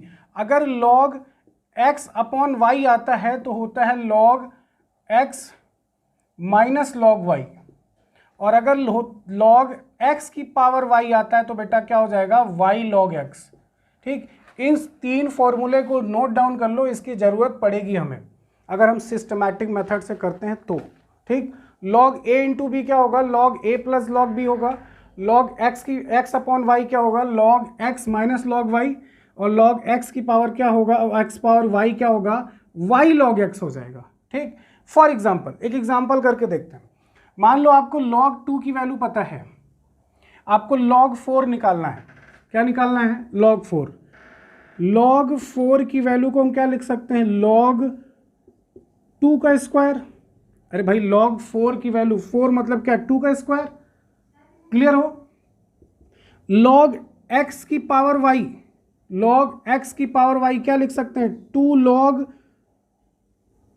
log क्या लिख सकते हैं, 2 log 2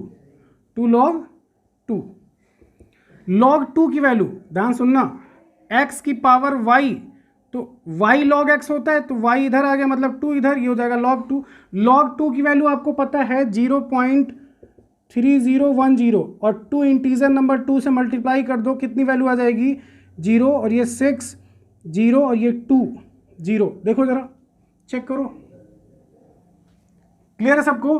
तो हम इससे सॉल्व कर सकते हैं log 4 की। अगर हमें एक दो वैल्यू भी पता है तो हम वैल्यू निकाल सकते हैं, कैलकुलेट कर सकते हैं। log 4 is equal to log 2 की पावर 2। क्लियर है सबको?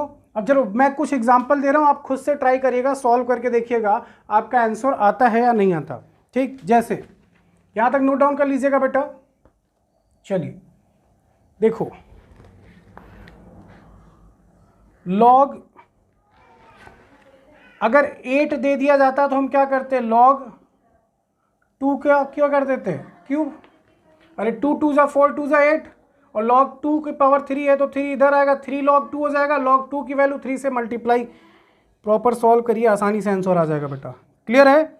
log 9 कितना हो जाएगा? log 3 की पावर 2, 3 3 जा 9।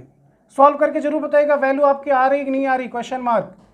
ठीक, एक लास्ट log 6, बताओ इसको मैं क्या लिख सकता हूं? log 2 इंटू log 3, बोलो।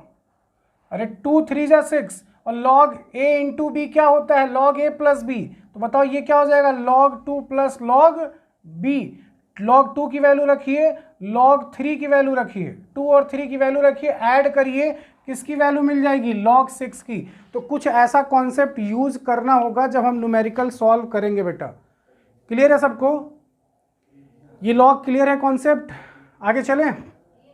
चलो, एंटी लॉग वाला कॉन्सेप्ट बचता है। एंटी लॉग वाला कॉन्सेप्ट आपको न्यूमेरिकल सॉल्व करते समय ही बताऊंगा, वो आपको समझ में आ जाएगा। क्लियर है सबको? ठीक, ये क्लियर है। इससे पहले मैंने प्रीवियस क्वेश्चन सॉल्व कराया था, उसमें मैंने केसी की वैल्यू, उसके सारे गिवन पॉइंट लिख दिए थे, लॉग केसी नहीं फाइंड आउट किया था। लॉग केसी निकालना था, फिर एंटी लॉग करके हमें केसी निकालना था।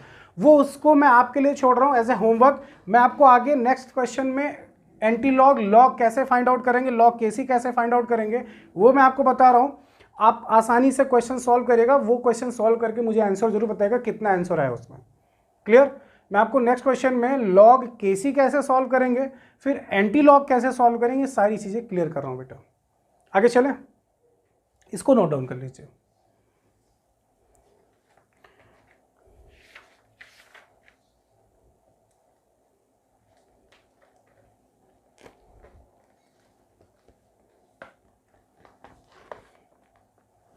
आगे चलें बेटा।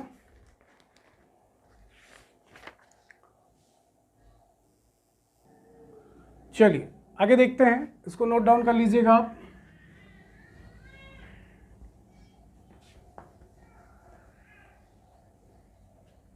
देखो, एक क्वेश्चन है एनसीईआरटी एक्सरसाइज से, आई थिंक 3.5 है, 3.5 mg solid plus 2Ag plus 0.001 m concentration दिया हुआ है। ठीक, gives out Mg2 plus aqueous 0.130 m, इसका कॉन्सेंट्रेशन दिया है, प्लस 2Ag सॉलिड। क्लियर? आपसे क्या कह रहा है बेटा? आपसे कह रहा है इसका ई सेल बताइए कितना होगा। ई सेल फाइंड आउट करने को कह रहा है by using Nernst equation. Use ही करना पड़ेगा नस्ट इक्वेशन। कॉन्सेंट्रेशन कितना है? 1 m से कम है।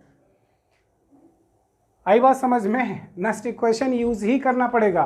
कैसे यूज करें, कैसे? देखो इस क्वेश्चन में 3.5, शायद आई थिंक 3.5 ये क्वेश्चन, 4 क्वेश्चंस हैं। मैं आपको एक बता रहा हूँ, आप दूसरा तीसरा चौथा खुद से सॉल्व करिएगा। नहीं होता है उसके लिए मैं हूँ, आप कमेंट सेक्शन में लिखिए, मैं नेक्स्ट लेक्चर में उसको फिर से बताऊंगा। ठीक, बट कोशिश जरूर करिए, आपसे सॉल्व होगा। ठीक, चलिए देखते हैं हुआ क्या होगा बेटा। ऑक्सीडेशन हाफ क्या होगा? मैग्नीशियम सॉलिड 2 इलेक्ट्रॉन का लॉस करेगा। ठीक, एक्वस में आएगा। रिडक्शन हाफ,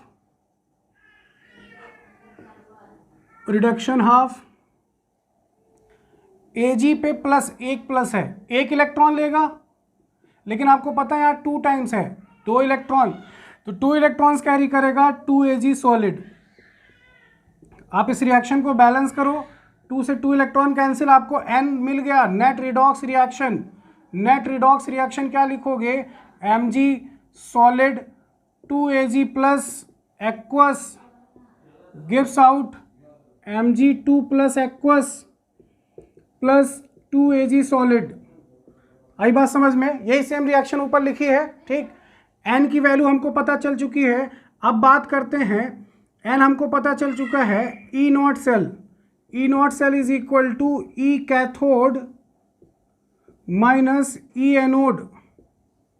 अब आपको ध्यान रखना है, इलेक्ट्रोकेमिकल सीरीज से आपको इन दोनों की वैल्यू देखनी होगी। कौन सा देखना होगा? SRP। SRP मतलब standard reduction potential. Not SOP, standard oxidation potential. हमें स्टैंडर्ड रिडक्शन पोटेंशियल चाहिए। कैथोड पे कौन होगा? रिडक्शन हाफ, जिसका रिडक्शन हो रहा है सिल्वर का, और ऑक्सीडेशन किसका हो रहा है? मैग्नीशियम का। तो मैग्नीशियम का ऑक्सीडेशन रिडक्शन पोटेंशियल चाहिए ऑक्सीडेशन के अकॉर्डिंग, और इसका रिडक्शन पोटेंशियल चाहिए रिडक्शन के अकॉर्डिंग, मतलब दोनों का रिडक्शन पोटेंशियल चाहिए आपको कैथोड और एनोड के पॉइंट ऑफ व्यू से पुट करना है। आप इसकी वैल्यू यहाँ से इलेक्ट्रोकेमिकल सीरीज से देख के सॉल्व करिएगा। 3.17 वोल्ट, ठीक, 3.17 वोल्ट वैल्यू होती है बेटा, ये मुझे याद है, ठीक, ऑलरेडी मैंने सॉल्व किया हुआ है ये चीज़, तो मुझे याद है, ठीक। आप यहाँ पे वैल्यू मैं आपके लिए छोड़ रहा हूँ ताकि आप खुद से सॉल्व करो, तो आपको ये समझ में आना चाहिए कि ई नॉट सेल कैसे कैलकुलेट करते हैं। इलेक्ट्रोकेमिकल सीरीज में सिल्वर का देखिए पोटेंशियल कितना है, रिडक्शन पोटेंशियल, और मैग्नीशियम का, दोनों की वैल्यू कैलकुलेट करिए, 3.17 आएगी। क्लियर है सबको? चलिए, ई नॉट की वैल्यू हमने निकाल लिया, हमको पता है एन की वैल्यू हमने निकाला है 2 है, ठीक। इसको रफ करें, इसके नीचे कंटिन्यू करिएगा जब आप सॉल्व करिएगा। चलो मैं आपको एक सॉल्व करके दिखा रहा हूँ, ऐसे ही सॉल्व करिएगा। फॉर्मूला क्या होता है? E cell is equal to E naught, skip मत करिएगा बेटा वीडियो, ठीक, 0.0591 upon N log anode upon cathode, यही था बेटा फॉर्मूला रक्षा। चलिए, ई नॉट सेल कितना लिखा था हमने, कितना फाइंड आउट किया था? 3.17 माइनस 0.0591 अपॉन एन की वैल्यू कितनी? 2 लॉग एनोड कितना था? 0.130, यही था बेटा, 0.130, वेरी गुड। कैथोड कितना था? 0.0001, यही था, 0.0001, हाँ सही है। अब आपको पता है यहाँ पे जो कैथोड पे सिल्वर था, सिल्वर 2 टाइम्स था, तो क्या हो जाएगा इसका स्क्वायर? देखो जरा, यही लिखा था आपने, मेरी बात ध्यान समझना। आपने Q की जगह क्या लिखा था? Q की जगह लिखा था प्रोडक्ट में इसका पावर चला जाता है और यहाँ पे इसका पावर, ठीक। मैग्नीशियम 1 टाइम्स था तो 1 उसको हम लिखेंगे वही आएगा, लेकिन सिल्वर देखो 2 टाइम्स था इसलिए 2 इसके स्क्वायर में चला गया। क्लियर हो सब लोग? ये गलती मत करिएगा क्वेश्चन, इसीलिए रिएक्शन पहले बैलेंस की जाती है। रिएक्शन बैलेंस करने पे आपको ये वैल्यू भी पता चल जाएगी स्क्वायर करना है या नहीं करना है, ठीक। आगे देखो, जब इसको आपने सॉल्व किया 3.17, इसको जब डिवाइड करोगे ना बेटा तो वैल्यू आएगी 0.02955 लॉग 0.130, और इसका स्क्वायर ओपन करोगे तो वैल्यू आएगी 0.331, मतलब 7 टाइम्स 0 और 1, ठीक ना। इसका स्क्वायर ओपन करोगे तब। अब देखो 3.17 माइनस 0.02955 लॉग 0.130, 1 2 3 4 5 6 7 8, कितने हो जाएंगे? 10 टू दी पावर -8। बोलो, लिख सकते हैं इसको? ये ऊपर जाएगा तो कितना हो जाएगा? 10 टू दी पावर +8। आई बात समझ में? अरे 1 इंटू 10 टू दी पावर 8 होता ना -8, तो 1 तो कोई मतलब ही नहीं, 1 से डिवाइड करोगे वही आएगा फिर। चलो लिख देता हूँ, ठीक। ये कितना हो जाएगा? 3.17 माइनस 0.02955 लॉग 0.130 इंटू ये ऊपर जाएगा 10 टू दी पावर 8। क्लियर है सबको? अब देखो लॉग a इंटू बी, दिख रहा है? लॉग a इंटू बी क्या हो जाएगा?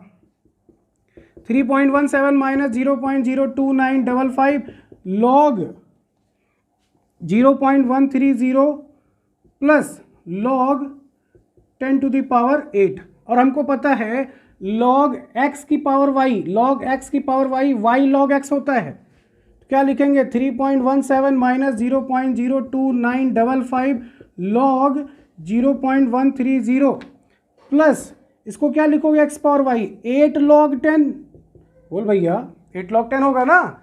लॉग 10 की वैल्यू कितनी होती? 1 1 8 जा 8 8 प्लस लॉग 0.130 इंटू 0.02955 माइनस 3.17।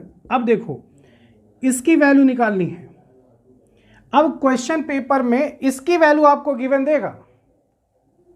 अब यहाँ तक अगर आप पहुँच गए तो यहाँ पे वैल्यू रखिए, आपका क्वेश्चन फटाफट सॉल्व हो जाएगा। ठीक, log 0.13, आपको पता है log 1 की वैल्यू 0 होती है, ये 1 से कम है, 1 से कम है, 1 की वैल्यू 0 है तो log 0 पॉइंट समथिंग की वैल्यू 1 से कम होगी, मतलब माइनस में होगी। जरा दिमाग लगाओ इसमें, log 1 की वैल्यू 0 है तो log 1 से कम आने पर वैल्यू तो माइनस में आनी चाहिए। तो इसकी जो वैल्यू होती है बेटा, मैं यहाँ सॉल्व कर रहा हूँ, इसको नोट डाउन कर लीजिएगा, ऊपर रफ कर दें, ऊपर रफ कर दें बेटा। चलिए, इसकी जो वैल्यू होती है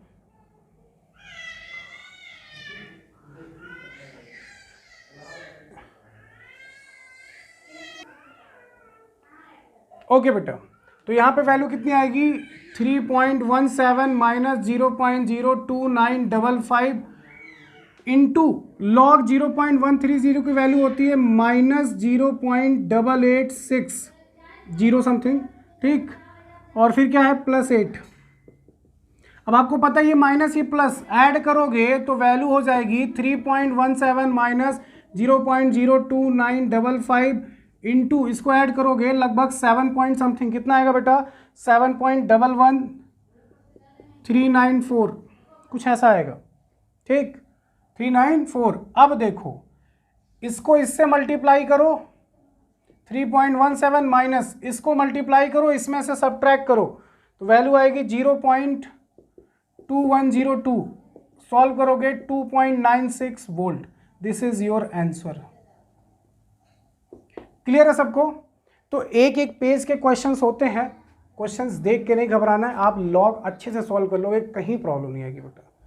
बस हार मत मानिए, इतना ध्यान रखना, जो मेहनत करेगा रिजल्ट उसी को मिलेगा।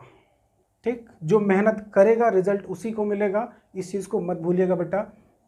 सक्सेस आपके आगे ही है, पहुंचना आपको वहां तक है। अब उस पहुंचने के लिए आपको काफ़ी कुछ करना पड़ेगा। ठीक, तो इस पूरे क्वेश्चंस में कहीं कोई प्रॉब्लम नहीं है। आप कैलकुलेटर यूज़ करिए, लेकिन कैलकुलेटर ऐसा यूज़ करिए कि आपको कॉन्सेप्ट समझ में आ जाना चाहिए। कैलकुलेटर वहीं पे जहाँ पे थोड़ा टफ है उसको ईजी, लेकिन वो चीज़ आपके माइंड में ये नहीं होना चाहिए हम कैलकुलेटर पे डिपेंड हो जाए। ठीक, इस चीज़ को आसानी से सॉल्व करिए। मैंने लॉग की टेबल भी आपको लिख के दे दी 1 से 10 तक, उसको नोट डाउन करिए और क्वेश्चन ईजिली आपसे सॉल्व हो जाएंगे। ठीक, तो इस वाले क्वेश्चन में 3.5 में मैंने पहला क्वेश्चन किया, दूसरा, तीसरा और चौथा, 4 क्वेश्चन इसमें थे, एक मैंने सॉल्व किया।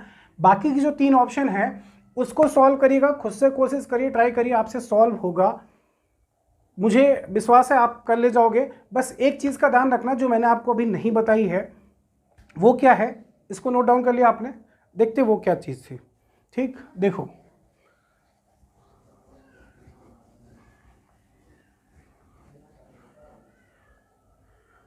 वो ये है बेटा, ध्यान रखना, इलेक्ट्रोड जो होता है, इलेक्ट्रोड, इस केस में क्या होगा, आपको अभी तक आपने सॉलिड इलेक्ट्रोड लिया था, सॉलिड। आपको अगर मान लो मैं गैस का इलेक्ट्रोड दे दूं या फिर लिक्विड का, आपसे क्वेश्चन में लिखा हो गैस में हाइड्रोजन है, Cl2 है, Br2 है, Br तो मान लो लिक्विड में होता है, Br2 या फिर मरकरी है। अब आपको पता है क्या इसका इलेक्ट्रोड आप बना सकते हो? ये तो गिर जाएगा भाई, ये गैस फॉर्म में निकल जाएगा, सॉलिड फॉर्म में नहीं होता, लिक्विड फॉर्म में नीचे आ जाएगा, इसका इलेक्ट्रोड कैसे बनाएंगे? तो ध्यान रखना, जब भी आप क्वेश्चन देखोगे तो क्वेश्चन में अगर H2 लिखा है रिएक्टाइड में ना, तो उसके पहले Pt लिखा होगा सॉलिड में, Pt सॉलिड कुछ ऐसा करके लिखा होगा बेटा, Pt सॉलिड। Pt सॉलिड लिखने का मतलब क्या है, Pt मतलब प्लैटिनम है, प्लैटिनम की वहाँ पे रॉड होगी, यानी प्लैटिनम का इलेक्ट्रोड होगा। प्लैटिनम एक लीस्ट रिएक्टिव इनर्ट मेटल है, ये किसी से रिएक्शन जल्दी नहीं करता, तो क्या करेंगे, इस पे इस गैस का एडजॉर्प्शन करा देंगे। एडजॉर्प्शन मतलब इसकी सरफेस पे, इसकी सरफेस पे इसका क्या करा देंगे, एडजॉर्प्शन करा देंगे। अब एडजॉर्प्शन जब करा देंगे चारों तरफ से, तो बताओ ये जो प्लैटिनम है ये कैसा बिहेव करना शुरू कर देगा, हाइड्रोजन इलेक्ट्रोड की तरह। क्लियर ना? जैसे हम कोई चीज़ स्प्रे करते हैं अपने ऊपर, परफ्यूम स्प्रे करते हैं, तो परफ्यूम कहाँ होता है, हमारी शर्ट की सरफेस। अगर मान लो हम बॉडी स्प्रे ना लेके जो कपड़ों पे ठीक क्लॉथ्स पे हम करते हैं, तो वो कहाँ रह जाता है, कपड़ों पे ही रहता है ना, सरफेस पे ही रहता है, उसकी स्मेल आती है, मतलब वो एज अ सॉलिड बिहेव करना शुरू कर देता है, जबकि एक्चुअल में कैसा था, वो गैस फॉर्म में। तो ध्यान रखना, जब भी आपको ये सारे एलिमेंट्स मिलेंगे तो इनके अगर ये रिएक्टेंट में तो इनके पहले लिखा होगा, प्रोडक्ट में तो इनके बाद प्लैटिनम लगा होगा। आई बात समझ में? ठीक। और हाइड्रोजन का इलेक्ट्रोड पोटेंशियल बेटा जीरो होता है, रिडक्शन पोटेंशियल, हाइड्रोजन का रिडक्शन पोटेंशियल जीरो होता है। ध्यान रखिएगा इस चीज़ को, कैलकुलेशन में आसानी होगी, आपको एक का निकालना होगा, देखना होगा, दूसरे का आपको ऑलरेडी पता हाइड्रोजन का जीरो होता है। अदरवाइज बाकी क्वेश्चन में आपको गिवन होगा, नहीं है इलेक्ट्रोकेमिकल सीरीज से उसको फाइंड आउट करिए, देखिए, फिर उसकी वैल्यू रखिए। कोशिश ये करिएगा रिडक्शन पोटेंशियल ही रखिएगा, ऑक्सीडेशन पोटेंशियल नहीं। ठीक, चलिए। तो जो मैंने 3 क्वेश्चन आपके लिए छोड़े रिमेनिंग, उसमें आपको Br2 भी मिलेगा, H2 भी मिलेगा, और मरकरी का मुझे नहीं याद है, मरकरी शायद नहीं है वहाँ पे, तो Br2 आपको मिलेगा। ठीक, तो ध्यान रखिएगा वहाँ पे आपको ये क्वेश्चन सॉल्व करने हैं। ठीक, उससे ट्राई करिएगा, नहीं आता है तो मैं आपको बताऊँगा कैसे आपको आगे सॉल्व करना है। ठीक, अगर कोई प्रॉब्लम होती है तो क्लियर है। तो इस प्लैटिनम को देख के कन्फ्यूज मत होगा कि ये कहाँ से आ गया एक्स्ट्रा, ये इसीलिए लगाया गया ताकि इसका इलेक्ट्रोड बनाया जा सके। क्लियर है। तो मरकरी लिक्विड फॉर्म में, ब्रोमीन लिक्विड, इस पर एडजॉर्ब करा देंगे, एडजॉर्ब, नॉट एब्जॉर्प्शन। ध्यान रखिएगा, एक होता है एब्जॉर्प्शन, एक होता है एडजॉर्प्शन। तो सरफेस फेनोमेनन है, ये बल्क फेनोमेनन है, ये अंदर जाता है बल्क, और ये सरफेस। तो मैं सरफेस वाले की बात कर रहा हूँ, सरफेस केमिस्ट्री पढ़ेंगे तो वहाँ पे इसको भी क्लियर करेंगे। ठीक, आगे चलें बेटा, क्लियर है यहाँ तक सबको? चलो, ये था नस्ट इक्वेशन का केस था। ठीक, अब आपका जो लॉग केसी वाला कॉन्सेप्ट था, अभी तक हमने एंटी लॉग नहीं पढ़ा ना, एक क्वेश्चन वो भी करके देख लेते हैं, एंटी लॉग का क्वेश्चन। ठीक, तो आपको केसी वाला जो इससे प्रीवियस हमने क्वेश्चन सॉल्व किया था, वहाँ केसी नहीं फाइंड आउट किया था, वो आप मुझे सॉल्व करके जरूर बताएंगे। मैं आपको केसी निकालना बता रहा हूँ कैसे सॉल्व करते हैं। क्लियर? चलिए देखते हैं। ओके बेटा, चलिए नेक्स्ट क्वेश्चन देखते हैं, लॉग केसी कैसे फाइंड आउट करेंगे वो भी देख लेते हैं। ठीक, बट प्रीवियस आप जरूर सॉल्व करके मुझे रिपोर्ट करिएगा, बताइएगा जरूर आपसे सॉल्व हुआ या फिर नहीं। ठीक, चलो एक क्वेश्चन है, लिखा हुआ है Fe+2 aqueous plus Ag solid, नहीं सॉरी, हाँ Ag plus gives out Fe3 plus Ag solid. Clear सबको? ये क्वेश्चन लिखा हुआ है, एक बार देख लूँ मैं। हाँ ठीक, सही है बेटा। ठीक, अब मेरी बात ध्यान समझना, ऑक्सीडेशन हाफ,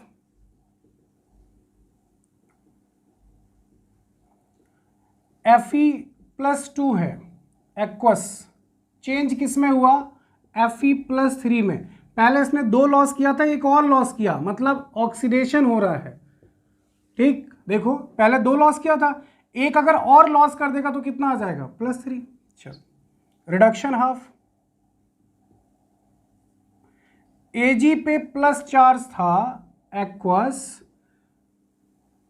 Ag सॉलिड में चेंज हुआ तो कितना इलेक्ट्रॉन गेन किया हुआ? जितना प्लस है उतना ही गेन करेगा, तो ये आ जाएगा Ag सॉलिड में। बताओ n की वैल्यू आपको मिल गई ना। इस रिएक्शन को अगर हम ऐड कर दें तो हमें मिल जाएगी नेट रिडॉक्स रिएक्शन। क्या मिल जाएगी बेटा? Net redox reaction. क्या मिलेगा? Fe+2 Ag plus aqueous gives out Fe+3 aqueous Ag solid. Clear है? चलो, n की वैल्यू मिल चुकी है, n की वैल्यू 1 है। ठीक, E0 cell is equal to E cathode minus E anode. अब आपको पता है जो रिडक्शन है वो कैथोड वाला, जो ऑक्सीडेशन वो एनोड का है। ठीक, E0 जो होता है, सिल्वर का रिडक्शन पोटेंशियल जो होता है 0.80 होता है, माइनस इसका जो होता है आयरन का रिडक्शन पोटेंशियल 0.77 होता है। इसको सॉल्व करोगे 0.03 आएगा। ठीक ना बेटा?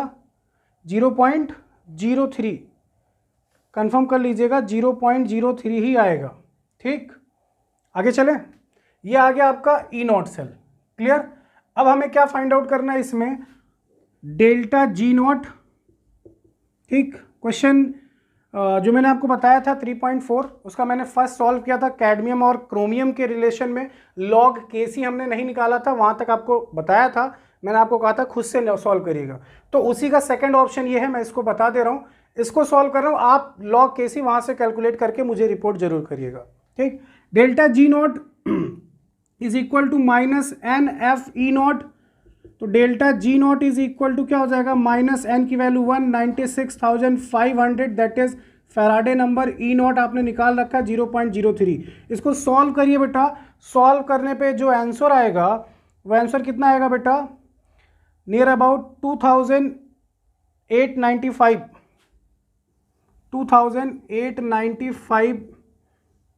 जूल।